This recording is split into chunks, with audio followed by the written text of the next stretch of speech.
Universidad Nacional Autónoma de México, Facultad de Ingeniería. Reporte de práctica número 7 correspondiente al tema de circuitos RL. Asignatura Análisis de circuitos. Grupo 4. Supervisora a cargo Ingeniera Jiménez Rodríguez Adriana Yolosóchil. Integrantes del equipo Romero Hernández Miguel Ángel, Temelo Avilés Raquel. México, Distrito Federal, a 6 de noviembre del 2013. Los objetivos de esta práctica son observar el funcionamiento de circuitos RL simples, determinar la medida de la resistencia interna que tienen tanto la fuente de poder como el generador de funciones y el inductor, verificar el valor de la inductancia por medio de la medición de la constante de tiempo para una entrada constante y con base en el ángulo de desfase para una entrada sinusoidal. Un dispositivo eléctrico que tiene la propiedad de almacenar energía es el inductor,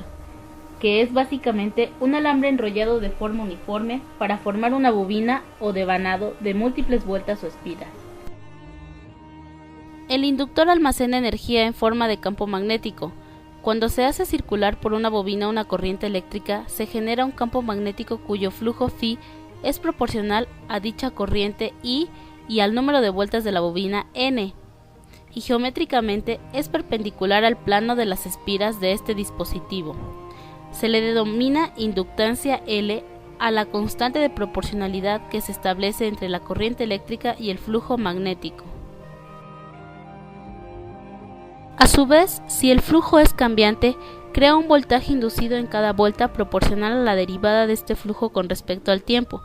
De aquí que el modelo matemático característico de este elemento sea que el voltaje en el inductor VL es la inductancia por la derivada de la intensidad de corriente del inductor respecto del tiempo,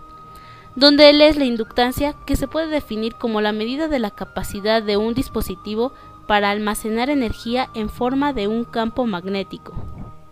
Dado que los inductores se construyen usualmente con alambre de cobre, tienen asociada una resistencia cuyo valor es el de dicho alambre. Por esto, se modela usualmente como una inductancia ideal en serie con una pequeña resistencia, a la que se le conoce como resistencia interna del inductor. Entonces, para establecer la caracterización completa de este dispositivo, se requiere poder medir tanto el valor de la inductancia como el de la resistencia interna asociada al inductor. Entre las aplicaciones más conocidas de los inductores están los motores, los solenoides y los transformadores eléctricos. El material requerido es un inductor con un núcleo de aire de 61 mH, resistores de 330 ohms y 470 ohms, 3 cables BNC Caimán, 4 cables banana Caimán, juego de cables Caimán y una tableta de experimentación protoboard. El equipo a utilizar en esta práctica es un osciloscopio, un generador de funciones y una fuente de poder. Para la primera actividad, se ajusta la salida de la fuente de poder y con ayuda del multímetro se mide un voltaje de corriente directa de 5 volts, que en este caso resulta ser de 5.002 volts. Debido a que el multímetro, empleado como voltímetro, puede considerarse una carga con una resistencia prácticamente infinita, el voltaje medido corresponde al de la fuente ideal, pues al ser la intensidad de corriente que circula entre la fuente y el multímetro sumamente pequeña, la caída de voltaje en la resistencia interna se considera despreciable. Después, se conecta en paralelo a la salida de la fuente de poder un resistor de 330 ohms cuyo valor real es de 323 ohms, siendo el voltaje en la salida el observado en el multímetro con valor de 4.993 volts. La caída de potencial en la resistencia interna de la fuente corresponde a la diferencia de los voltajes medidos. La resistencia interna de la fuente se puede representar por una resistencia en serie con la resistencia de 330 ohms, tal como aparece en el esquema del circuito, y empleando la ecuación para un divisor de voltaje, teniendo como incógnita el valor de la resistencia interna de la fuente RG, y despejando, se obtiene que la resistencia interna de la fuente es de 0.5822 ohms. De forma similar, se ajusta un generador de funciones para obtener una señal cuadrada de +/4 volts con ayuda de un osciloscopio conectado por medio de un cable BNC Caimán. Dado que el osciloscopio tiene una resistencia interna muy grande del orden de 1 megaohm, el voltaje medido corresponde al de la fuente ideal, pues la caída de potencial en la resistencia interna es prácticamente nula. Después, se conecta un resistor de 470 ohms, cuyo valor real es de 459 ohms en paralelo, como se puede apreciar en la imagen, y la lectura en el osciloscopio resulta ser de 3.6 volts. La resistencia interna del generador de funciones se puede expresar como una configuración en serie con el resistor de 470 ohms, y empleando la ecuación para un divisor de voltaje teniendo como incógnita el valor de la resistencia interna del generador de funciones y despejando, se obtiene que la resistencia interna de dicho generador es de 51 ohms.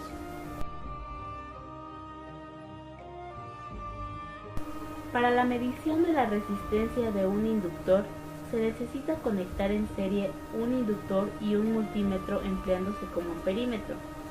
A este conjunto se suministra un voltaje de 5 volts proveniente de una fuente directa de voltaje, corroborando su valor con ayuda de un osciloscopio que previamente se conecta por medio de los cables BNC. Con el amperímetro conectado en serie, se toma la lectura de la corriente en el inductor, que resulta ser de 29.6 mA, y siendo el voltaje real suministrado de 5.006 volts, se puede aplicar ley de Ohm al circuito completo para obtener la resistencia interna del inductor,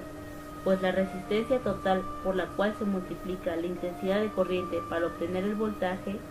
es la suma de la resistencia interna de la fuente de poder de 0.5822 ohms y la resistencia del inductor. Haciendo el despeje, se calcula la resistencia interna del inductor en 168.5394 ohms. Para comprobar la resistencia interna calculada, medimos el valor de esta directamente, conectando en serie el multímetro y el inductor. Esta resistencia medida es de 164.5 ohms, con lo cual vemos que la diferencia es mínima y nuestro cálculo es correcto. Se alambra el circuito RL serie mostrado en la figura 1, de manera que a la entrada se tenga un voltaje de salida de un generador de funciones con una señal cuadrada de +/4 volts y con una frecuencia de 200 Hz. Una vez armado el circuito, se verifica con el osciloscopio la señal de voltaje en el resistor de 470, cuyo valor real es 459. Dicha señal posee la forma que se muestra en la imagen y a partir de ella se obtiene el valor de la constante de tiempo tau. Para obtener el valor de la constante de tiempo tau, lo que se hace es sacar el 63.2% del voltaje de salida, es decir, el 63.2% de 5.9 volts. Este valor de 3.792 volts se hará cruzar por una línea vertical para a partir de ella medir el tiempo en las intersecciones de la señal en la línea de tiempo. Este valor es de 0.09 y corresponde a la constante de tiempo tau del circuito RL, la cual debe ser igual a R sobre L.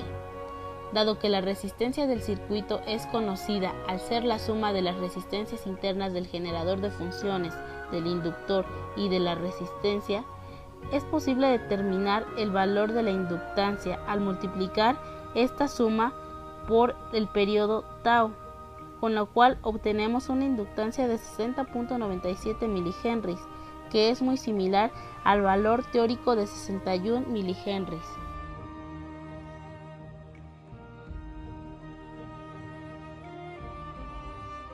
A continuación, se procede a alambrar el circuito RL, cuya fuente de alimentación es sinusoidal con una amplitud de 2 volts y 200 Hz de frecuencia, que se conectará en serie por medio de un cable BNC con un resistor de 330 ohms y un inductor de 61 milihenries. Los valores reales del resistor y el inductor son 323 ohms y 60.97 milihenries respectivamente. A la entrada y a la salida del circuito RL se conectará en paralelo el osciloscopio por medio de otros dos cables BNC Caimán. En este caso se podrá observar en el osciloscopio que la salida es también una señal sinusoidal con la misma frecuencia que la señal de entrada, pero con diferente amplitud y con un cierto ángulo de desfase, en este caso de adelanto. El ángulo de desfase se calcula mediante una regla de 3 utilizando como datos el tiempo de desfase medido entre las intersecciones de las dos señales con la línea de referencia y el periodo de tiempo que gráficamente se observa como la distancia horizontal entre cresta y cresta de cualquiera de las señales y a la cual corresponde 2π radianes. De modo que si al periodo de tiempo de 5.1 milisegundos corresponden 2π radianes, al periodo de tiempo de desfase de 0.3 milisegundos corresponderán 0.3696 radianes. Para determinar la expresión de la respuesta completa de este circuito en los parámetros de R, L, D, I y omega, primeramente hacemos uso de las leyes de voltaje de Kirchhoff y resolvemos para la única malla.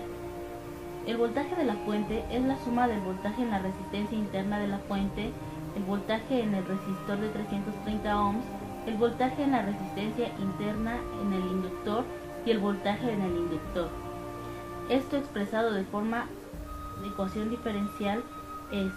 el voltaje de la fuente es la inductancia por la derivada respecto del tiempo de la intensidad de corriente del inductor más la resistencia equivalente por la intensidad de corriente del inductor.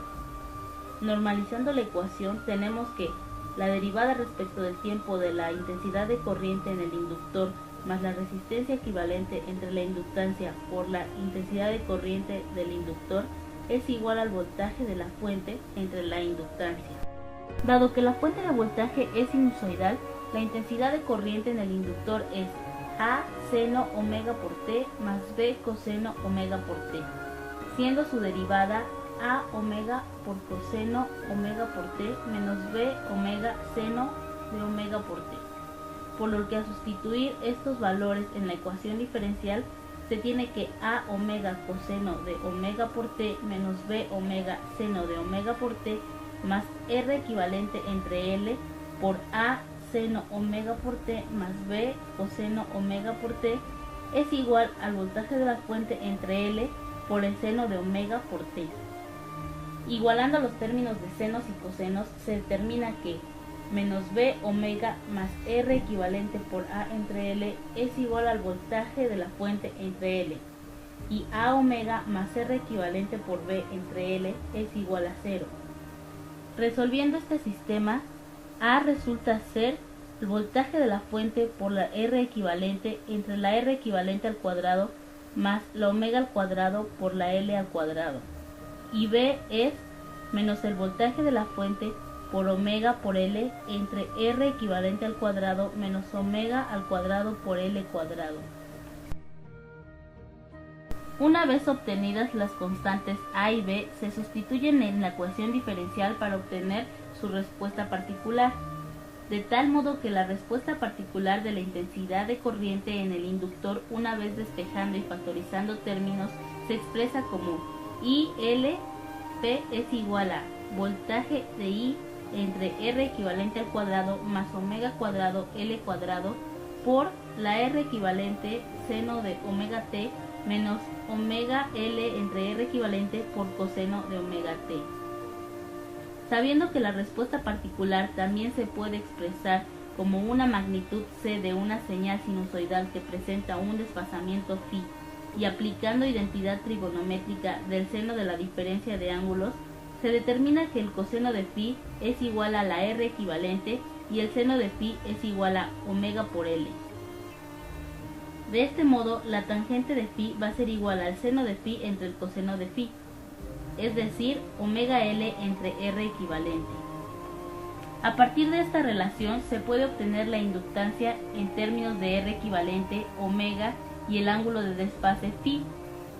es decir, IL va a ser igual a la tangente de phi por la R equivalente entre omega. Considerando que la respuesta completa de la intensidad de corriente en el inductor es la suma de la respuesta homogénea y la respuesta particular, se tiene que IL es igual a K por E a la menos R equivalente entre L por T más BI entre R equivalente al cuadrado más omega cuadrado L cuadrado por el seno de omega T menos la tangente inversa de omega por L entre R equivalente. Sustituyendo los valores de R equivalente, L, BI y omega, tenemos que IL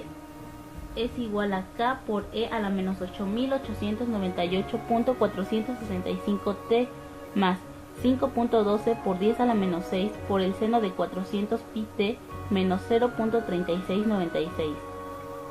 Usando la condición inicial de la que la intensidad de corriente en el tiempo 0 es igual a 0, obtenemos una K igual a menos 1.8496 por 10 a la menos 6. Por lo tanto, IL es igual a menos 1.8496 por 10 a la menos 6 por E a la menos 8898.465 T más 5.12 por 10 a la menos 6 por el seno de 400 pi T menos 0.3696.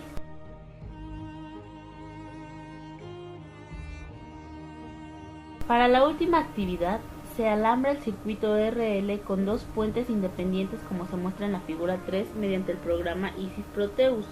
en el cual V1 corresponde a una fuente sinusoidal con un voltaje de 3 volts de valor pico y con una frecuencia de 200 Hz, y V2 es una fuente de corriente directa de 2 volts. Los resistores RG1 y RG2 son las resistencias internas de cada una de dichas fuentes. Se modifica el valor del voltaje que proporciona la fuente de corriente directa V-source a 2 volts, mientras que para la fuente sinusoidal V-sine se establecen sus parámetros en la opción Edit Profiles con los valores DC offset igual a 0, Amplitude igual a 3, Frequency igual a 200, Time Delay igual a 0 y Damping Factor igual a 0. Se conecta al canal A del osciloscopio la señal de salida de la fuente de voltaje V1 y la señal de salida de la fuente de voltaje V2 al canal B, obteniendo la señal en estado permanente del voltaje de resistor de 330 ohms VR por medio de la opción AB del osciloscopio. Enseguida se elimina la fuente de voltaje V1 por medio del ajuste de la amplitud de la señal sinusoidal a un valor de 0 volts y se observa la señal VR en estado permanente. Finalmente, se vuelve a ajustar el valor pico del voltaje V1 a 3 volts y ahora se elimina la fuente de voltaje V2, aplicando un recurso similar al del párrafo anterior, y se observa la señal de salida VR en estado sinusoidal permanente. Al trabajar con el principio de superposición para obtener la respuesta en estado permanente del voltaje en el resistor de 330 ohms, primeramente se hace descansar la fuente sinusoidal y solo se trabaja la fuente de corriente directa a 2 volts. Entonces, al ser estado permanente, el inductor se comporta como un cable, pues por él circula la intensidad de corriente de la fuente. Con lo que en este primer análisis, el circuito se reduce a una fuente con su resistencia interna y un resistor de 330 ohms. Por leyes de Kirchhoff, el voltaje del resistor es el voltaje de la fuente menos la intensidad de corriente por la resistencia interna de la fuente. La intensidad de corriente, por ley de Ohm, se calcula como el voltaje de la fuente entre la resistencia equivalente, esto es, 2 volts entre la suma de 323 ohms más 0.5822 ohms. De este modo, la intensidad de corriente se calcula en 6.18 mA y el voltaje en el resistor será la diferencia de los 2 volts menos el producto de la corriente de 6.18 mA por la resistencia interna de 0.5822 ohms. El voltaje en el resistor entonces resulta ser de 1.996 volts. Después, en el segundo análisis, se hará descansar la fuente constante de corriente directa y se trabajará únicamente con la fuente sinusoidal. pero sabiendo que el inductor se comporta como un cable debido al estado permanente, el circuito a analizar se reduce a una sola malla con la fuente sinusoidal y su resistencia interna, tal como se muestra en la siguiente figura. De este modo, se observa evidentemente que al no pasar corriente por el resistor, su voltaje es cero. Finalmente, se obtiene el voltaje total como la suma de los voltajes en los dos análisis, pero al ser cero el voltaje para el segundo análisis, el voltaje en el resistor de 330 ohms es únicamente el debido a la fuente constante de corriente directa, es decir, 2 volts. En esta actividad se pudo determinar los valores de las resistencias internas presentes en una fuente de voltaje, un generador de funciones y un inductor, resultando ser la resistencia interna de una fuente de poder muy baja y en algún momento podría considerarse despreciable. En contraste, la resistencia de un generador de funciones y de un inductor resultaron ser elevadas. De este último se debe a que está construido esencialmente de cable, sumando así una resistencia considerable, y esta podría aumentar o disminuir dependiendo del número de vueltas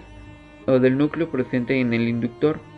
por lo que es de suma importancia considerarlas al momento de trabajar con un circuito RL, RCL o cualesquiera que usen al elemento inductor, evitando así posibles errores en los cálculos de los circuitos. Además, se pudo ver que hay una relación entre la inductancia y el desfase en la señal de un voltaje de salida sinusoidal con respecto de un voltaje de entrada del mismo tipo, por lo que el periodo se verá afectado por el valor de dicha inductancia, cumpliendo así la variación del 73.2% del voltaje total de salida de un inductor, y de esta manera se puede obtener el valor real de la inductancia, siendo de gran importancia y aplicación, puesto que como tal no existe un aparato que nos mida la inductancia directamente. Finalmente, se pudo observar el comportamiento de un inductor cuando el circuito alcanza el estado estable, funcionando como un circuito corto al permitir un mayor paso de la corriente, y de esta forma no se presenta ninguna caída de voltaje causada por el inductor, mismo efecto que se puede comprobar por la ecuación de la relación del voltaje del inductor, en donde la corriente permanece constante, por lo que su derivada será cero. De todas estas actividades se puede concluir principalmente que se cumplen los objetivos de la práctica, pues a través de circuitos simples se logró medir la resistencia interna de una fuente de poder, de un generador de funciones y de un inductor. De tales mediciones se apreció claramente que de manera práctica en ningún dispositivo se puede tener un voltaje correspondiente a una fuente ideal, pues siempre habrá una caída de potencial en mayor o menor medida. Teniendo todos estos valores reales, se procedió a medir la inductancia de diferentes maneras, pues para una entrada constante se hace mediante la constante de tiempo tau que guarda una relación entre L y R, es decir, entre la inductancia y la resistencia, y para una entrada sinusoidal mediante el ángulo de desfase. De aquí que se concluya que aunque la inductancia es un valor constante, la manera de medirla cambia para cada tipo de fuente y para los diferentes tipos de configuraciones en los circuitos. Un aspecto muy importante que se recalca en la práctica es la diferencia que hay entre la respuesta homogénea y la respuesta particular de la intensidad de corriente en un circuito RL con diferentes configuraciones, pues la homogénea solo depende del almacenamiento de energía interno en el inductor, mientras que la particular o permanente depende de fuentes externas. Es por eso que el inductor se comporta como un cable, y para cada tipo de fuente la respuesta en la intensidad de corriente varía y tiene diferente comportamiento. Sin embargo, como ya se dijo, la inductancia debería permanecer constante, pero debido a errores de medición en el ángulo de desfase para una fuente sinusoidal, la inductancia varía considerablemente. De las mediciones de la inductancia que se hacen en los circuitos RL con fuente constante y con fuente sinusoidal, se aprecia que en la que se tiene mayor precisión y presenta menos error respecto al valor real es la medida en un circuito con fuente constante. además de que en un circuito con fuente constante se simplifican mucho los cálculos, pues no se necesitan hacer uso de las ecuaciones diferenciales para obtener la intensidad de corriente, como es el caso de un circuito donde se alimenta con una fuente sinusoidal.